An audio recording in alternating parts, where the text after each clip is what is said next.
एक तो डाल दिया पोटेशियम आयोडेट जो इनऑर्गेनिक है, ऊपर से डाल दिया एल्यूमिनियम सिलिकेट उसको एक्स्ट्रा फ्लीफोल बनाने के लिए। ये दोनों समस्याएं हमारे शरीर को बहुत कॉम्प्लिकेशन दे रही हैं। अब मैं आपको एक और जानकारी देना चाहता हूं जो आपको होनी ही चाहिए। यूरोप और अमेरिका में एक्स्ट्रा फ्री फ्लो नमक की जरूरत है, उनको जरूरत है। क्यों? क्योंकि उनके यहां सब्जी बनाना किसी को नहीं आता। वो बनी बनाई सब्जी लाते हैं जो पैकेट में आती है, डब्बा बंद आती है, और बनी बनाई सब्जी में नमक मिला के पैकेट नहीं बना सकते कि नहीं तो खराब हो जाती है।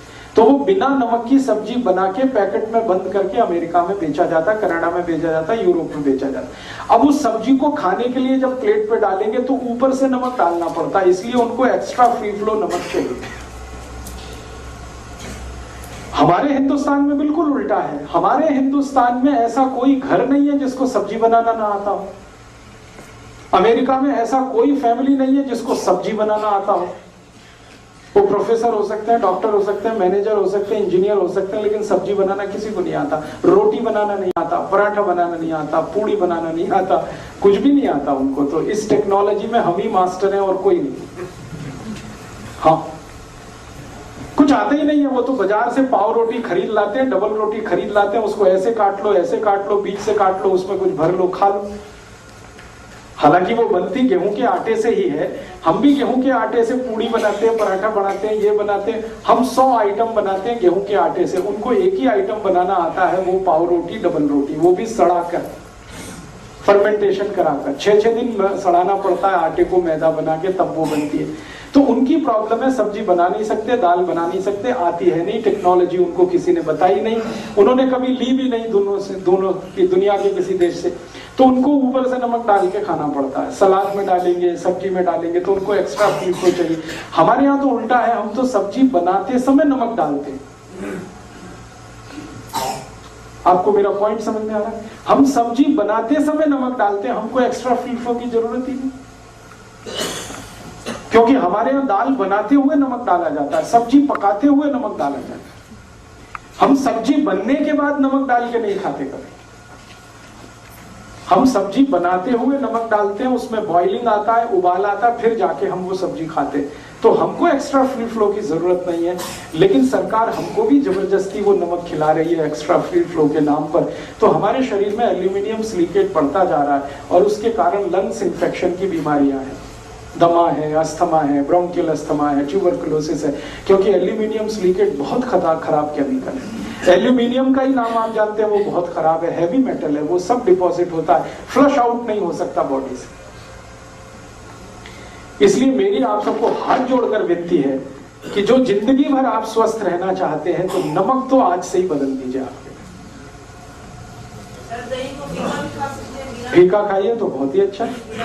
मीठा दही है, ताजा दही है, खट्टापन नहीं आया है तो फीका खा लीजिए। थोड़ा खट्टापन आया है तो गुड़ डाल के खाइए, चीनी डाल के, शक्कर डाल के। तो जी हाँ, मैं अभी आगे आ रहा हूँ। हाँ, मैं अभी थोड़ी देर में आगे आ रहा हूँ इसी नियम पे। तो अभी तक मैंने 9 नियम बताए हैं। 9वां नियम रिपीट कर रहा हूँ कि 2 वस्तुएं एक दूसरे के विरोधी हैं तो साथ में नहीं खाना। दूध दही साथ में नहीं खाना है, दही नमक साथ में नहीं खाना है, दूध और प्याज साथ में नहीं खाना है। दही के साथ अगर मीठा खाएंगे तो सबसे अच्छा है, दूध के साथ अगर नमक खाएंगे तो सेंधा नमक ही खाना है, काला नमक ही खाना है। नहीं तो आप हमेशा के लिए भूल ही जाइए ना, नमक ही बदल दीजिए तो ये कहानी खत्म हो जाएगी, मुझे समझाना ही नहीं पड़ेगा। इसके आगे 2-3 चीजें छूट गई हैं। खट्टे फलों के साथ कभी भी दूध नहीं खाना है। खट्टे फल, संतरा है, मौसम्मी है, अंगूर है, ये सब खट्टे फल हैं, सिट्रिक। इन फलों के साथ कभी भी दूध नहीं, इनके साथ हमेशा दही, लस्सी आदि आदि ले सकते हैं। खट्टे फलों के साथ दूध नहीं खाना है। आम एक एक्सेप्शन है, क्योंकि आम जो है ना एल्कलाइन है, आम एसिडिक है नहीं। आम जब तक खट्टा है माने कच्चा है तो एसिडिक है, पकने के बाद वो एल्कलाइन हो जाता है। इसलिए आम और दूध तो खा सकते हैं। बाकी खट्टे फल को याद रखिए, नींबू है, संतरा है, मौसम्मी है, अंगूर है, ये दूध के साथ नहीं खा सकते। और एक चीज जी, सेब खा सकते हैं दूध के साथ, क्योंकि सेब सिट्रिक नहीं है। सेब एक्चुअली एल्केलाइन है तो वो दूध के साथ खा सकते हैं। गाजर है, सेब है, दोनों एल्केलाइन है। मूली एसिडिक है, मूली दूध के साथ नहीं खा सकते।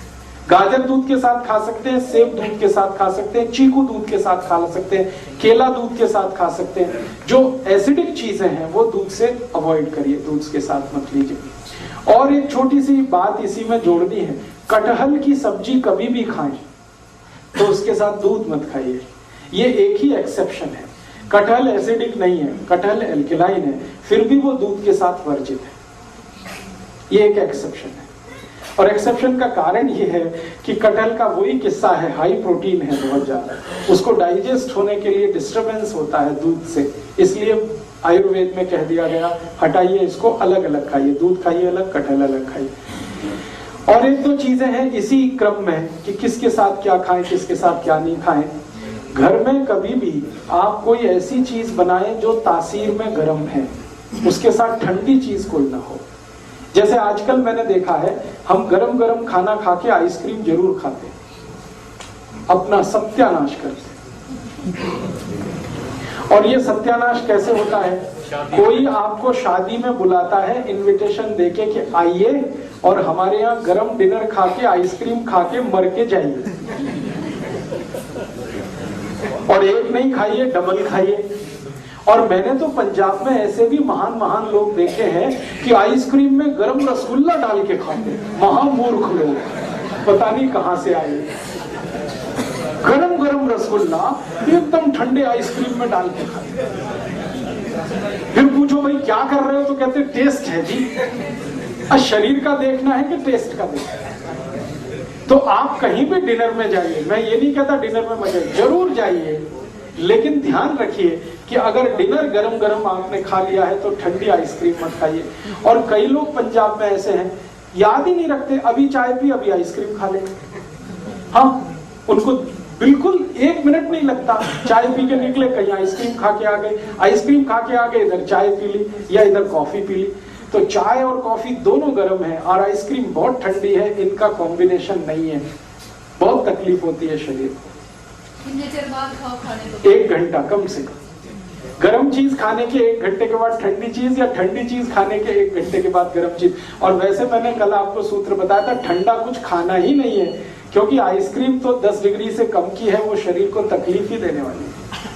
तो आप बोलेंगे फिर आइसक्रीम को कैसे खाएं? गर्म करके खाइए। अगर आइसक्रीम खानी है तो उसको गर्म करिए फिर खाइए। मैं एक अमृतसर गया था एक बार, तो अमृतसर में एक बहुत अच्छी चीज, शायद यहाँ भी होगी, कुल्फी। ये जो कुल्फी है इसको थोड़ा गर्म करके खा लीजिए, आइसक्रीम से बेटर है, 1000 टाइम्स बेटर है। क्यों? हाँ, रबड़ी खाइए ना, तो कुल्फी वो शायद रबड़ी की ही बनाई, खूब दूध गर्म करके रबड़ी जैसा हो जाता, फिर कुल्फी जमाते। तो कुल्फी को थोड़ा गर्म करेंगे तो रबड़ी जैसा ही हो जाता, वो खाने लायक है। ये गरम माइक्रोवेव में कर सकते हैं? माइक्रोवेव से अच्छा है गैस का चूल्हा। तो आप जो है रबड़ी खाइए, आइसक्रीम छोड़ दीजिए, कुल्फी पे आ जाइए और कुल्फी को हल्का गर्म करके खाइए, वो आपके लिए बहुत मुफीद है। कारण एक ही है कि आइसक्रीम में जितने केमिकल्स हैं कुल्फी में एक भी नहीं। कुल्फी में दूध ही दूध है, वो भी अच्छे से गर्म किया हुआ है, बस उसको ज्यादा ठंडा कर दिया तो वो जम गया है। आप उसका ठंडापन निकाल के खा लीजिए, थॉ करके खा सकते हैं। हाँ। और नहीं तो एक आखिरी ऑप्शन बताता हूँ, खाना ही है आपको, तो मेरा ये कहना है कि उसको सलीके से खाइए। जैसे आप कुल्फी खा रहे हैं ना, तो उसका तरीका ये है कि पहले उसको मुंह में रखिए थोड़ी देर, कुल्फी का टुकड़ा काट के मुंह में रखिए और उसको घुमाइए, तो जो लार है वो उसको अपने आप गर्म कर देगी। जब हल्की गर्म हो जाए फिर अंदर ले जाए। ये लास्ट ऑप्शन है। जब खानी ही है तो मेरी बात तो मानिए, उसको गर्म करके खाइए। खानी ही है तो थोड़ी देर मुंह में रखिए, उसको घुमाइए, थोड़ी लार से वो गर्म हो जाएगी, फिर आप लेंगे। अभी लास्ट, आज का आखिरी नियम, फिर उसके बाद क्वेश्चन आंसर। आखिरी नियम है जो आपके बहुत सारे सवालों के जवाब देगा, और ये नियम भी हमारी माताओं को जानकारी होना बहुत जरूरी है।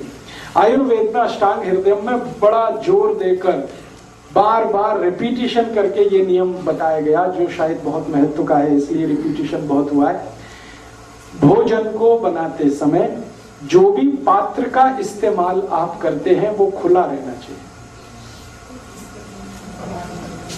भोजन को बनाते समय जो भी पात्र का हम इस्तेमाल करते हैं वो पात्र खुला होना चाहिए, भगोना होना चाहिए, कढ़ाई होनी चाहिए,